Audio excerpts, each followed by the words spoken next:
നമ്മളൊരു നാട്ടിൽ ചെന്നാൽ വെറുതെ പോയിട്ട് വരാതെ ആ സ്ഥലത്തെ പറ്റി ഒന്ന് അറിയാൻ ശ്രമിച്ചാൽ കൂടുതൽ നന്നായിരിക്കും. സോ ഐഹോളെ എന്ന ഗ്രാമത്തെ പറ്റി കൂടുതൽ അറിയാനായി തീർച്ചയായിട്ടും ഈ വീഡിയോ നിങ്ങൾക്ക് ഹെൽപ്ഫുൾ ആയിരിക്കും. ബദാമിയിൽ ചെന്നിട്ട് അടുത്തതായിട്ട് ഞങ്ങൾ പോയത് ഐഹോളെ എന്ന സുന്ദരമായ ഗ്രാമത്തിലേക്കാണ്. മറ്റ് ഗ്രാമങ്ങളിൽ നിന്നും ഈ ഒരു ഗ്രാമത്തെ വ്യത്യസ്തമാക്കുന്നത് എന്താണെന്ന് ചോദിച്ചാൽ, ഇവിടെയുള്ള 5-ാം നൂറ്റാണ്ടിൽ കരിങ്കല്ല് കൊണ്ട് പണി കഴിപ്പിച്ച 125-ൽ അധികം ക്ഷേത്രങ്ങളാണ്. ഹൈന്ദവ വാസ്തുവിദ്യയുടെ കളിത്തൊട്ടിൽ എന്നാണ് ഐഹോളെ അറിയപ്പെടുന്നത്. ഇവിടുത്തെ പ്രധാന ക്ഷേത്രം ദുർഗാദേവി ക്ഷേത്രമാണ്. പക്ഷേ ഈ ക്ഷേത്രത്തിന് ദുർഗാദേവിയായിട്ട് ഒരു ബന്ധവുമില്ല. ദുർഗ എന്നാൽ കോട്ട അല്ലെങ്കിൽ സംരക്ഷക എന്നൊക്കെയുള്ള ഒരു അർത്ഥത്തിലാണ് ഇവിടെ ഉപയോഗിച്ചിരിക്കുന്നത്. ഈ ക്ഷേത്രം സമർപ്പിച്ചിരിക്കുന്നത് വിഷ്ണുവിനോ ശിവനോ ആണ്. രണ്ടുപേർക്കും തുല്യ പ്രാധാന്യമാണ് ഇവിടെ നൽകിയിരിക്കുന്നത്. ഇന്ത്യയിലെ സൂര്യവിഗ്രഹം പ്രതിഷ്ഠിച്ചിരിക്കുന്ന യുണീക്ക് ആയിട്ടുള്ള ക്ഷേത്രങ്ങളിൽ ഒന്നുകൂടിയാണിത്. സൂര്യനാരായണ ക്ഷേത്രം എന്നും ഇതിനു പേരുണ്ട്. ക്ഷേത്രം പുറമേന്ന് നോക്കുമ്പോൾ ഇന്ത്യൻ പാർലമെന്റിന്റെ ഒരു ഷേപ്പൊക്കെ നമുക്ക് തോന്നും. ഗജപ്രസ്ഥ രൂപത്തിലാണ് ക്ഷേത്രം നിർമ്മിച്ചിരിക്കുന്നത്.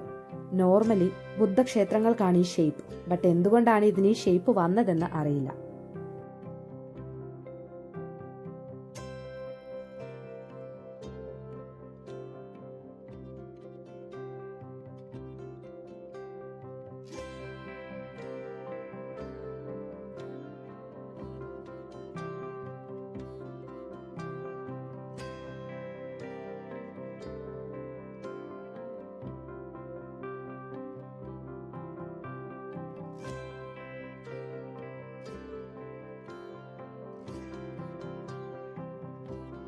നെക്സ്റ്റ് നമ്മൾ അവിടെ കണ്ടത് ലഡ്ഖാൻ ക്ഷേത്രമായിരുന്നു.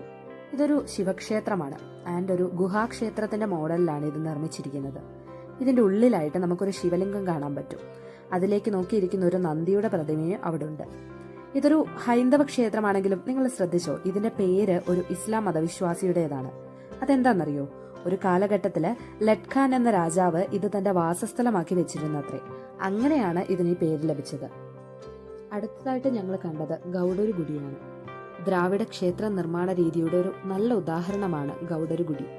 പരന്ന കൽപ്പാളികളും ചരിഞ്ഞ മേൽക്കൂരകളും എല്ലാം ദ്രാവീഡീയ രീതിയുടെ പ്രത്യേകതയാണ്. അതിപുരാതനമായ ദക്ഷിണേന്ത്യൻ ക്ഷേത്രങ്ങളെല്ലാം ദ്രാവീഡീയ രീതിയിലുള്ളതാണ്. ഗൗഡരു ഗുഡിക്ക് തൊട്ടടുത്തായിട്ടാണ് ചക്രഗുഡി. തനി നാഗര രീതിയിലുള്ള മേൽക്കൂരയാണിതിന്. ഈ ക്ഷേത്രങ്ങളൊക്കെ അവിടെ പണ്ട് കുടിയേറി താമസിച്ചിരുന്നവരുടെ പേരുകളിലാണ് അറിയപ്പെടുന്നത്. ബഡിഗരുഗുഡി എന്നൊരു ക്ഷേത്രവും ഞങ്ങൾ അവിടെ കണ്ടു. ദുർഗാ ക്ഷേത്ര കോംപ്ലക്സിനടുത്തായി തന്നെ കൊച്ചിമല്ലിഗുഡി, രാവൺഫാടി തുടങ്ങിയ ക്ഷേത്രങ്ങളുമുണ്ട്. പറ്റിയാൽ അതും കൂടി വിസിറ്റ് ചെയ്യുക. ഐഹോളയ്ക്ക് ആ പേര് വന്നതിന് പിന്നിൽ ഒരു പുരാണ കഥയുണ്ട്. സപ്തർഷികളിൽ ഒരാളായ ജമദഗ്നി മുനിയുടെ ആശ്രമത്തിൽ കാമധേനു എന്നൊരു മാന്ത്രിക പശു ഉണ്ടായിരുന്നു.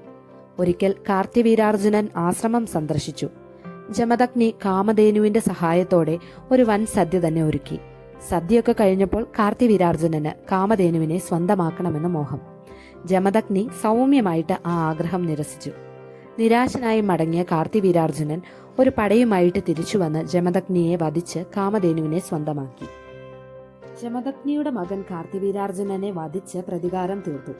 ജമദഗ്നിയുടെ മകനെ നിങ്ങൾക്ക് അറിയാൻ വഴിയുണ്ട്, പരശുരാമൻ. ജമദഗ്നി മന്ത്രശക്തിയാൽ ജീവൻ വീണ്ടെടുത്തു. പക്ഷേ പ്രതികാരം തീർക്കാൻ കാർത്തിവീരാർജുനന്റെ മക്കൾ ജമദഗ്നിയെ വീണ്ടും വധിച്ചു. കാർത്തിവീരാർജുനന്റെ മക്കളെയും ക്ഷത്രിയ കുലത്തെയും മുഴുവനും പരശുരാമൻ കൊന്നൊടുക്കി. രക്തത്തിൽ മുങ്ങിയ ആ മഴു പരശുരാമൻ മലപ്രഭ എന്ന നദിയിൽ കഴുകി. നദി മുഴുവനും പെട്ടെന്ന് തന്നെ രക്തത്തിന്റെ നിറമായി. നദിയിൽ കുളിച്ചുകൊണ്ടിരുന്ന സ്ത്രീകൾ അയ്യോ ഹോളെ എന്ന് വിലപിച്ചു. അയ്യോ ഹോളെ എന്നാൽ അയ്യോ നദി. അങ്ങനെയാണ് നദിക്കരയിലുള്ള ഗ്രാമത്തിന് അയ്യോ ഹോളെ എന്ന പേര് വന്നത്. ഈ അയ്യോ ഹോളയിൽ നിന്നാണ് ഐഹോളെ ഉണ്ടായത്.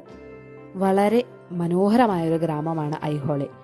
പുരാണവും ചരിത്രവും അതുപോലെ തന്നെ വാസ്തുവിദ്യയോടൊക്കെയുള്ള കമ്പമുള്ള ആളുകൾക്ക് എന്തായാലും കണ്ടിരിക്കാൻ പറ്റിയൊരു സ്ഥലമാണ് ഐഹോളെ. ഐഹോളെ കണ്ടു കഴിഞ്ഞതിന് ശേഷം നമ്മൾ നേരെ പോയത് പട്ടടക്കലിലേക്കാണ്. പട്ടടക്കൽ ഇതിനേക്കാൾ മനോഹരമായൊരു സ്ഥലമാണ്. അതിൻ്റെ വിശേഷങ്ങളുമായി മറ്റൊരു വീഡിയോയിൽ കാണാം. നിങ്ങൾക്ക് ഈ വീഡിയോ ഇഷ്ടപ്പെട്ടാൽ ലൈക്ക് ചെയ്യാനും ഷെയർ ചെയ്യാനും സബ്സ്ക്രൈബ് ചെയ്യാനും മറക്കരുത്. ബൈ.